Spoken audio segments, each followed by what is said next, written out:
এলাকা কিছু লোক আছে যারা বিয়ের সম্বন্ধ আসলে ভেঙে দেয়, তাদের সম্পর্কে কিছু বলেন। খুব দরকারি একটা প্রশ্ন ভাই, খুব দরকারি একটা প্রশ্ন। আমাদের দেশের গ্রামে গঞ্জে এই ধরনের নিকৃষ্ট মানুষ, এই ধরনের ফাসিক এবং পাপিষ্ট মানুষ বহু আছে।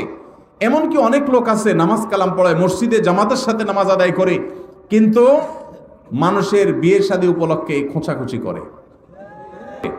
এগুলো হলো মানুষরূপী শয়তান। আপনি যদি আস্ত মানুষের সুরতে শয়তান দেখতে চান, এইরকম বিয়ে ভাঙাভাঙির কাজ যারা করে এরা হলো সে মানুষরূপী শয়তান। কেন বলেছি জানেন? কারণ ইবলিস শয়তান সবচেয়ে বেশি খুশি হয় একটা সংসার ভেঙে দিলে।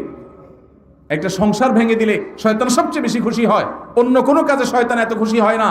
আর এই লোকটা একটা বিয়ে হতে যাচ্ছিল, মিথ্যা কথা বলে ভেঙে দিয়েছে, অথবা অজাগা বিয়ের ব্যবস্থা করে দিয়েছে মিথ্যা তথ্য দিয়ে। এই লোকটা শয়তানের সে কাজটা করেছে।